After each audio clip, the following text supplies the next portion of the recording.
Hello guys. नमस्ते। कैसे आप सभी लोग? आशा करता हूँ कि आप सभी लोग अपने घर पे सेफ होंगे। गाइस, मैं आप लोगों के लिए आज एक और नई अपडेट लेकर आ रहा हूँ, जो कि मोदी जी ने स्टार्ट किया था 2015 में। सुकन्या समृद्धि योजना, एसएसवाई योजना, जो कि हमारे परिवार में जो लड़की बेबी होती है उसके लिए होता है। जो किसी के भी परिवार में एक छोटी बच्ची जब भी जन्म लेती है तो उसके लिए बहुत सारे मतलब लोग जो होती है, हर कोई चाहता है कि नहीं, हमारी बेटी को बड़े होकर पढ़ाए, अच्छी शिक्षा मिले उसको, अच्छे घर में अगर वो जाए तो उसकी शादी अच्छी हो। तो ये सभी के लिए पहले तो गवर्नमेंट ने निकाली है कि लाडली लक्ष्मी योजना भी निकाली है गवर्नमेंट ने उसके लिए। बट एक और योजना जो मोदी जी ने स्टार्ट किया था, सुकन्या समृद्धि योजना, जो हर कोई को नहीं पता होता, कि बस गांव में इसी यही पता होता है कि लाडली लक्ष्मी योजना का पता होता है। बट सुकन्या समृद्धि योजना जो होती है वो गांव में नहीं पता होती है। उसी के लिए मैं आपके लिए एक और नई ये वीडियो लेकर आ रहा हूँ, ताकि आप सभी लोग इसका भी फायदा उठा सके। और इसके अंदर क्या क्या है, इस योजना के अंदर क्या क्या लाभ है, इस लड़की को क्या क्या लाभ होगा जब वो बड़ी होगी, तो फिर उसको क्या क्या मिलेगा, उसका भविष्य कैसे सिक्योर रहेगा इससे। और फिर बाद में आपके लिए ये है कि ये भी एक तरह की एक सेविंग भी हो जाती है लड़की के लिए, या फिर आप भी सेविंग कर रहे हो बट बेटी तो आपकी रहेगी, तो उसके लिए भी एक सेविंग की बात हो जाती है। और आपके परिवार में भी कुछ अगर इन केस ऑफ इमरजेंसी आपको जरूरत पड़ती है उस चीज की, तो इस योजना का आप फायदा उठा सकते हैं। ठीक है, तो इस वीडियो को लास्ट तक देखिएगा। मैं आपको सारी स्टेप बाय स्टेप सारी प्रोसेस बताऊंगा। तो इस वीडियो को हम चालू करने से पहले समझ लेते हैं कि ये सुकन्या समृद्धि योजना है क्या चीज। सुकन्या समृद्धि योजना उस लड़कियों के लिए होता है जो हमारे परिवार में, जो हमारे सबसे पहले लड़की पैदा होती है ना हमारे परिवार में, उसी के लिए होता है। और अगर वो मान बाई चांस वो लड़की पैदा होती है किसी के परिवार में, दो लड़की भी पैदा हो जाती है, तो हर एक के लिए क्या होता है कि इस योजना का फायदा वो दोनों उठा सकती है। नहीं कि एक परिवार में एक ही लड़की उठा सकती है, दोनों जन उठा सकती है। बट उसके लिए दोनों के लिए क्या होगा, सुकन्या समृद्धि योजना वाला अकाउंट क्या होगा, डिफरेंट डिफरेंट खुलेगा। ठीक है। और अगर इसी को, अगर लड़की की कब तक खाता खुलवा सकती है ना, तो इस लड़की के लिए हम खाता कब तक खुलवा सकते हैं, इस चीज को समझने के लिए, लड़की जब 10 साल की उम्र की हो जाती है उससे पहले पहले ये खाता खुलवाना होता है। अगर जब लड़की की उम्र 10 साल से ऊपर हो जाती है तो ये खाता हम नहीं खुलवा सकते, है ना। यहाँ पर एज लिमिट दी हुई है गवर्नमेंट ने कि 10 साल से ऊपर की लड़की इस खाते को नहीं खुलवा सकती है।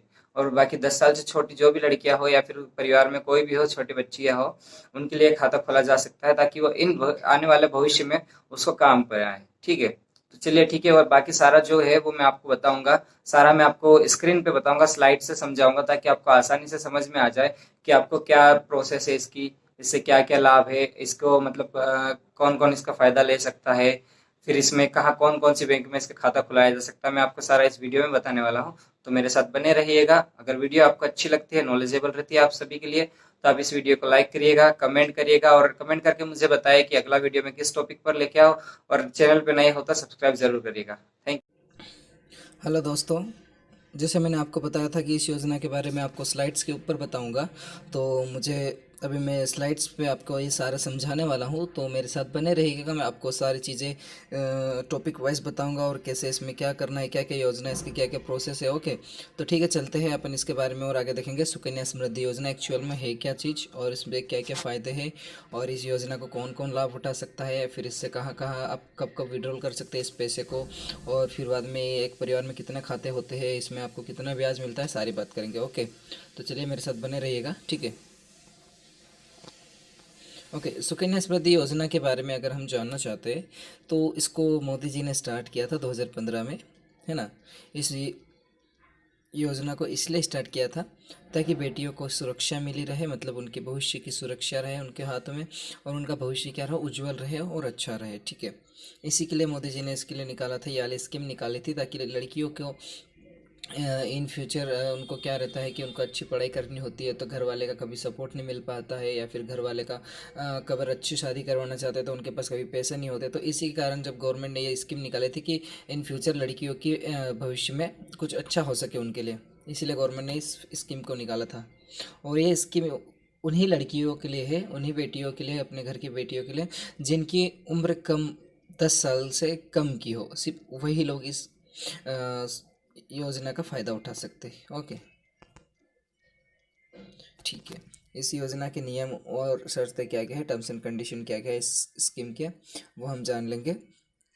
तो इसमें यह है खास तौर से कि जो भी इस स्कीम का फ़ायदा लेना चाहता है, तो उस लड़की के नाम एक ही खाता खोला जाएगा। मतलब जो भी लड़की इस स्कीम का फ़ायदा उठाना चाहती है, तो एक लड़की के नाम पर एक ही खाता खोला जाता है है ना।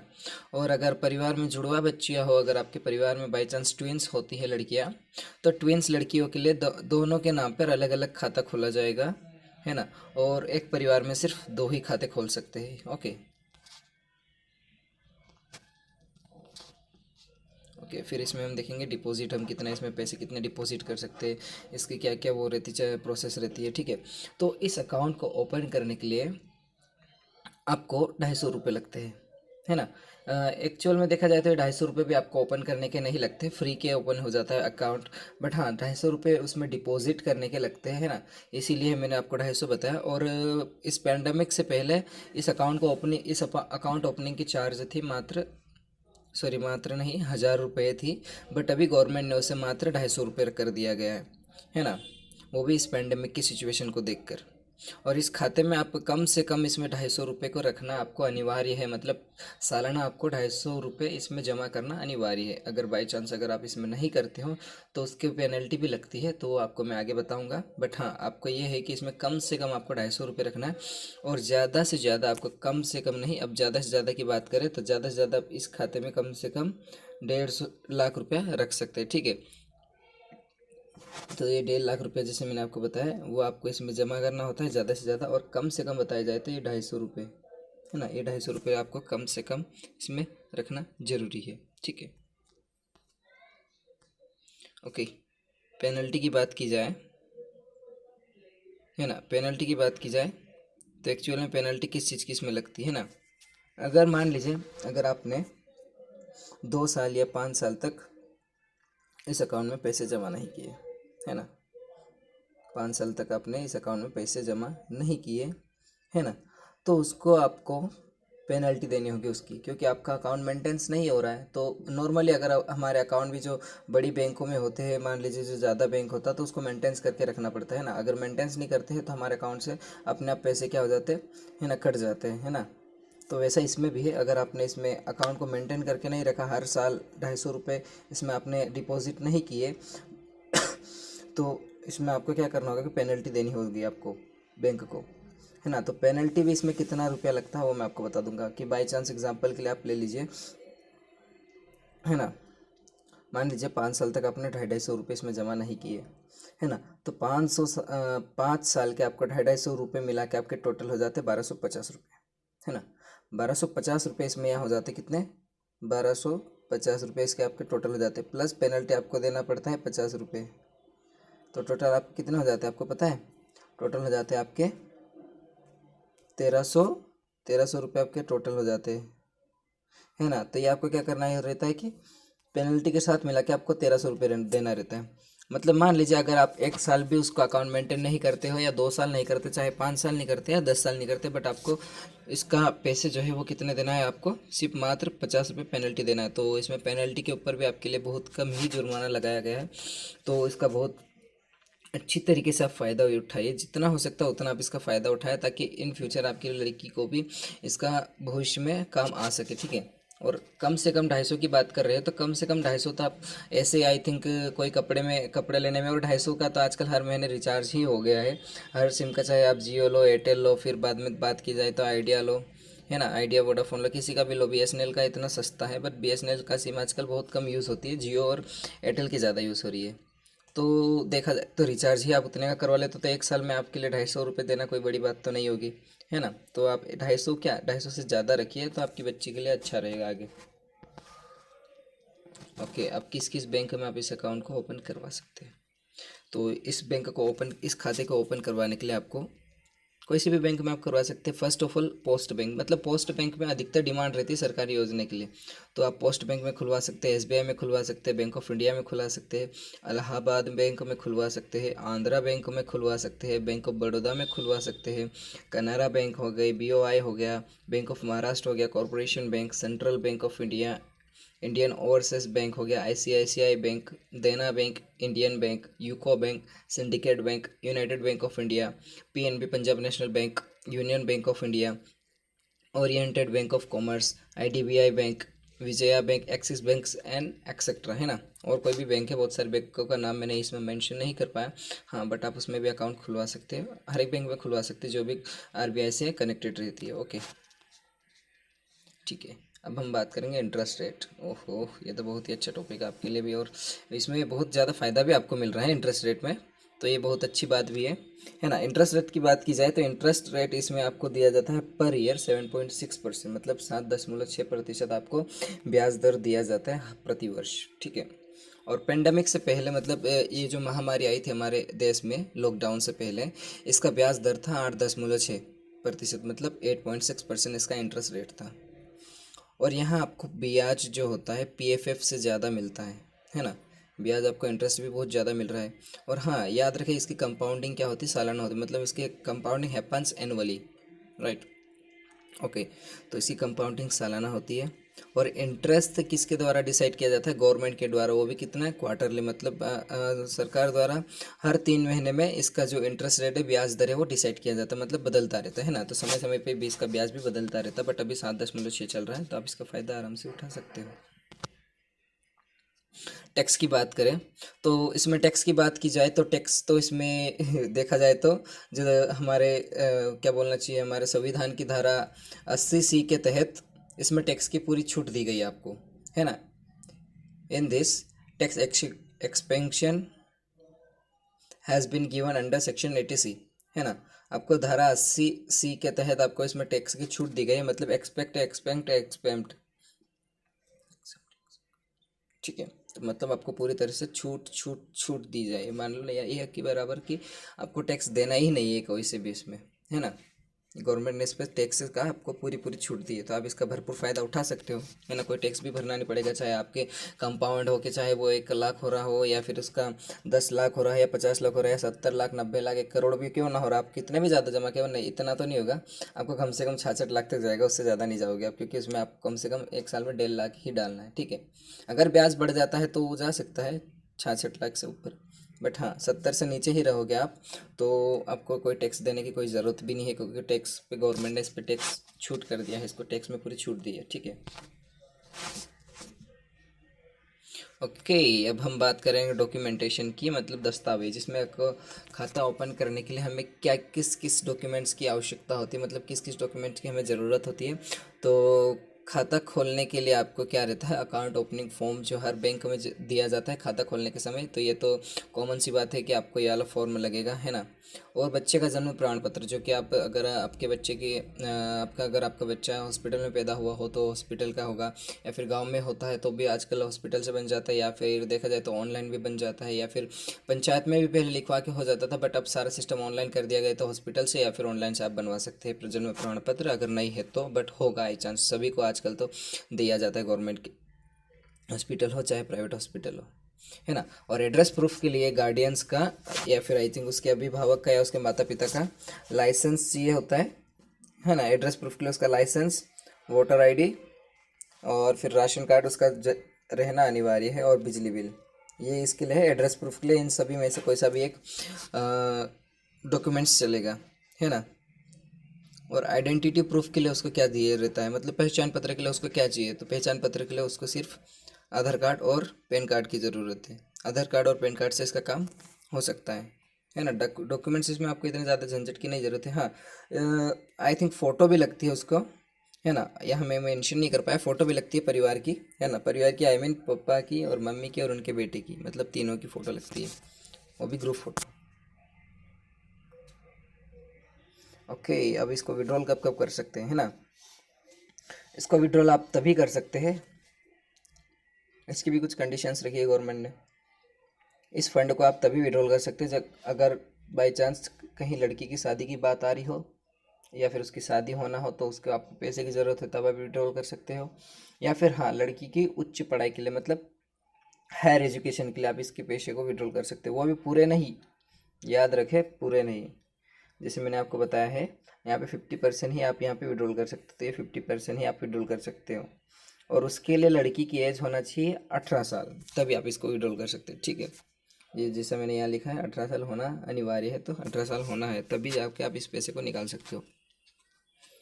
और शादी के समय अगर बाई चांस आप लड़की की शादी कर रहे हो और आपको पैसों की ज़रूरत हो रही है, तो आप इस खाते में से पैसे निकाल भी सकते हो, है ना। बट साथ साथ में आपको क्या करवाना होगा कि इस खाते को परमानेंट बंद करना होगा, स्थायी रूप से बंद करना होगा, और उस समय आप अपने अकाउंट से सारे पैसे विड्रॉल कर सकते हो। है ना। और यहाँ भी वही लिखा है सेम कि लड़की की उम्र 18 से ऊपर की होना चाहिए शादी के समय, और तभी आप इस खाते को बंद करवा सकते हो या इसमें से पैसे विड्रॉल करा सकते हैं। ओके ठीक है।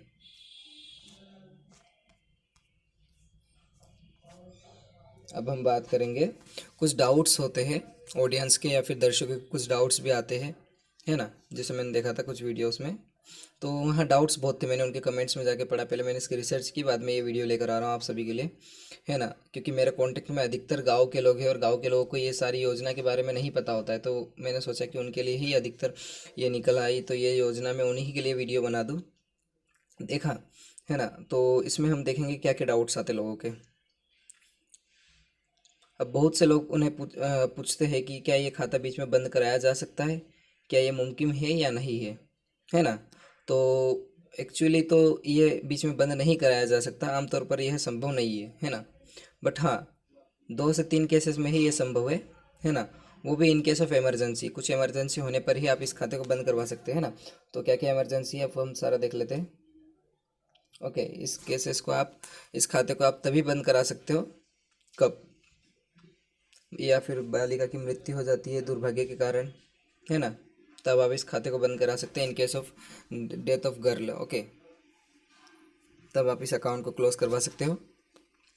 या फिर परिवार में ऐसी कोई स्थिति आ जाती है जहाँ पर लड़की को ऐसी कोई बीमारी हो जाती है जिससे कि उसकी जान बचना मुश्किल है, या फिर ऐसा कुछ लग रहा है, या फिर उसके ऑपरेशन वगैरह के लिए, लाइफ थ्रेटनिंग डिसीज़ के लिए, तो लड़की की उस समय आप पैसे विड्रॉल कर सकते हो, है ना। वो भी पूरे नहीं करवा सकते, उस समय भी आप ओनली 50% ही करवा सकते हो।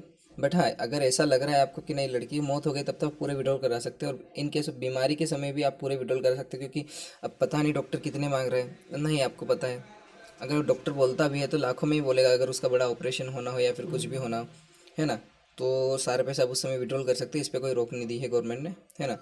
और हाँ, इसको तभी आप इस खाते को बंद करवा सकते हैं अगर लड़की की नागरिकता एनआरआई में बदल जाती है ना। एनआरआई में बदल जाती है या फिर उसकी नागरिकता किसी और दूसरे देश में बदल जाती है। मतलब मान लीजिए लड़की इंडिया से अमेरिका शिफ्ट हो गई, तब भी आप इस अकाउंट को बंद करवा सकते हो और इस पैसे को आप विड्रॉल करवा सकते हो, ठीक है। और या फिर वही केस जो हमने देखा था, इन केस ऑफ इमरजेंसी आप इस पैसे को ही निकाल सकते हैं कि भाई माता पिता की डेथ हो जाने पर इस खाते को आप बंद करवा सकते हो, है ना। अभिभावक का या गार्डियंस का किसी का भी अगर डेथ हो जाती है, इन केस ऐसा ना हो बट हाँ हो जाती है, तो आप इस पैसे को विड्रॉल करा सकते हैं, ठीक है। या फिर अकाउंट को भी परमानेंट क्लोज करा सकते हैं। ओके, अब बात करेंगे कैलकुलेशन के लिए कि इसमें क्या क्या हिसाब किताब लग रहा है ना। मान लीजिए, उदाहरण के लिए मान लीजिए कि आप अपनी बेटी के लिए हर महीने कम से कम, बात करो तो कम से कम 500 रुपये बचाना चाहते हो, है ना। तो सालाना आपके हो जाएंगे 12 पंजे कितने होंगे, 60। तो वही 500 रुपये हर माह बचाओगे आप, तो 1 साल के आपके हो जाएंगे 6,000 रुपये, है ना। और आपके 6,000 रुपये के ऊपर 7.6% ब्याज, मतलब 7.6% इंटरेस्ट रेट जोड़ दो आप, उसके ऊपर ब्याज लगा लो, तो टोटल आप 15 साल तक आप कितना उसमें इन्वेस्ट कर चुके होंगे, आप मतलब कितना आप जमा कर चुके होंगे, है ना, डिपॉजिट। तो टोटल आप उसमें 90,000 रुपये जमा कर चुके होंगे 15 साल तक, है ना।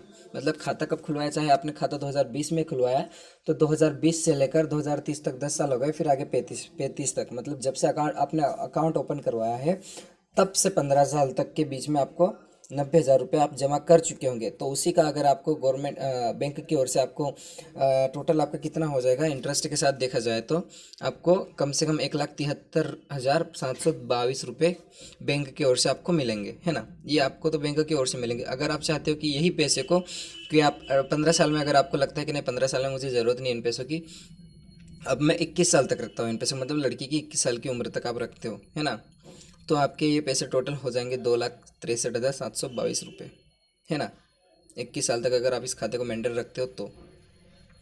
और जब लड़की की उम्र 21 साल से पहले पहले हो जाती है, तो फिर आप उसको बंद करवा सकते हैं 21 साल की उम्र के बाद, है ना। वो अलग बात है। बट हाँ, मैं बता रहा हूँ आपको, लड़की की 21 साल की उम्र तक आप रखते हो, तो चाहे आप एक खाता जीरो से खुलवाओ, 1 साल की उम्र में 2 3 4 5 के 10 साल से पहले पहले कभी भी खुलवाओ, तो आप 21 साल तक इसको रखने दीजिएगा, ताकि 21 साल के अंदर आपको पैसा थोड़ा ज़्यादा मिल सके, ताकि आपको भी फ़ायदा हो जाए और आपकी लड़की का भविष्य भी और अच्छे से ब्राइट रहे। ये जो कैलकुलेशन था वो इंग्लिश वाले लोगों के लिए है, जिनको इंग्लिश कंफर्टेबल लगती है वो इंग्लिश में यहाँ पर कैलकुलेशन देख सकते हैं, है ना। और बाकी हम एक्चुअल में बात करते हैं। जो एक्चुअल में सुकन्या समृद्धि योजना की कैलकुलेशन है, मतलब आपको कितने इसमें जमा करने रहते हैं सालाना, उसकी बात करते हैं, है ना। 1.5 लाख रुपए जो इसमें आपको ज़्यादा से ज़्यादा देने होते हैं। आई थिंक मैक्सिमम इसमें आपको 1.5 लाख रुपीज़ इसमें आपको क्या करना होता है, इन्वेस्ट करना होता है या फिर डिपॉजिट करना होता है ना, इन फ्यूचर आपकी लड़की के लिए। तो इसी में आपकी हम बात करें तो अगर आप चाहते हो कि 1.5 लाख रुपये आप एक साल में इसमें एकत्रित करने के लिए, तो आपको हर माह कम से कम 12,500 रुपये इसमें आपको जमा करने होंगे, है ना।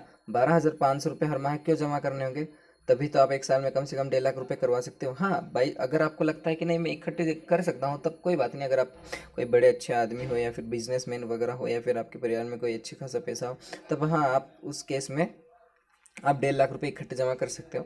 हाँ, पर अधिकतर किसी किसी को पता होती है वो तो इकट्ठा कर सकता है, बट गांव के लोगों को या फिर देखा जाए तो गांव के लोगों को या फिर कोई गरीब लोग होते हैं, उन्हें नहीं पता होता है कि ये भी कोई स्कीम है। तो वो एक साल में कितना भी बचा, मान लीजिए 500 रुपये भी जमा कर रहे हैं या 200 भी कर रहे हैं, 300 भी, 250 से तो ऊपर ही कर रहे हैं, 250 से ऊपर वो मान लीजिए 1,000, 1,500, 2,000, 3,000, 5,000 तक भी कर रहे हैं, तो उनके हिसाब से अलग बात है। बट हाँ, अगर आपके पास पूरे 1.5 लाख रुपये है तो उसके हिसाब से हम कैलकुलेशन देखेंगे। तो उसमें अगर आपको आप दे रहे हैं 1.5 लाख रुपये जमा कर रहे हो उस अकाउंट में, तो आप मान लीजिए 7.6% इंटरेस्ट रेट से आपको टोटल 15 साल के अंदर आपके पैसे कितने हो जाएंगे आपको पता है। आपने उसमें टोटल उतने कितने लगा दिए होंगे, 1.5 लाख, 1.5 लाख, 1.5 लाख करके 15 साल तक आपने उसमें कितने डिपॉजिट कर चुके होंगे, 22,50,000 रुपये आप उसमें क्या कर चुके होंगे, डिपॉजिट कर चुके होंगे। और फिर आपको बैंक की ओर से आपको कितना मिलता है, अप्रोक्स मान के चलो कि उसका थोड़ा 1-2 में 1-1.5 लाख में फ़र्क है, नहीं तो आप उसका टोटल डबल कर चुके होते हो, मतलब 43,43,071 रुपये। इतना आप उसमें आपको इतना कैलकुलेशन इतना आपको मिल सकता है बैंक की ओर से रिटर्न, ठीक है। और अगर आप वही अकाउंट को, जैसा हमने पुराने पिछली स्लाइड में बात की थी कि नहीं 21 साल की उम्र तक मैं इसको रह नहीं देता, मुझे पैसों की ज़रूरत नहीं पड़ रही, मेरी बच्ची के पास पढ़ाने के पैसे मेरे पास है, मेरी बच्ची पढ़ भी रही है और मेरे पास पैसे भी है, तब तक मैं और अरेंज कर सकता हूँ। तो इस केस में आप 21 साल की उम्र तक, लड़की की 21 साल की उम्र हो जाती तो भी, बट आप अकाउंट को 21 साल तक रखना चाहते हो कंटिन्यू, तो उसमें आपके टोटल हो जाएंगे बैंक की ओर से अप्रोक्स 66 लाख रुपये हो जाएंगे। अप्रोक्स क्या है कि 66 लाख रुपये अप्रोक्स हो ही जाएंगे। बट हाँ, उसमें कुछ ही कम रहेगा, मतलब 65,93,071 रुपये, मतलब मान के चलो कि 7 साढ़े 7 हज़ार आपको कम है ना। इतने पैसे आपको बैंक की ओर से आपको सॉरी रिटर्न मिल जाएगा, है ना। ओके, तो अगर आपको वीडियो अच्छा लगा हो या फिर वीडियो पसंद आया हो तो वीडियो को लाइक ज़रूर करें, कमेंट करके मुझे बताएं कि आपको वीडियो अच्छा रहा, आपके लिए हेल्पफुल रहा, है ना। और आप मुझे कमेंट ज़रूर करके बताइएगा कि आपको आने वाला वीडियो किस टॉपिक पे चाहिए, या फिर कौन सा टॉपिक पे चाहिए, या फिर कुछ नॉलेजेबल वीडियो चाहिए, या फिर कुछ फाइनेंशियल रिलेटेड आपको वीडियो चाहिए, या किस भी टॉपिक पे आपको वीडियो चाहिए, आप मुझे कमेंट करके बता दीजिएगा कि इस टॉपिक पे हमें ये वीडियो चाहिए, तो मैं आपके लिए उस वीडियो को ज़रूर से तैयार करूँगा और आप लोगों के लिए वो वीडियो में लेकर जरूर आऊँगा। ओके, तो वीडियो अगर आपको अच्छा लगा है तो धन्यवाद, और अगर चैनल पर नए हो तो सब्सक्राइब ज़रूर कर दीजिएगा, और इस अपने गांव के हर एक लोगों को इस स्कीम का फ़ायदा उठाने के लिए आप कह दीजिए। अगर आप ही इसमें पढ़े लिखे हो तो आप भी गांव में बता सकते हो इस वीडियो को, या फिर आप उन तक पहुंचा दीजिए जो इस लायक हो कि इसका फ़ायदा उठा सके। ओके, ठीक है। So thank you for watching my videos, और आपका कीमती समय निकाल के मेरे वीडियो को देखने के लिए शुक्रिया और धन्यवाद, और मेरे साथ बने रहिएगा और सब्सक्राइब ज़रूर कर दीजिएगा। Okay, thank you.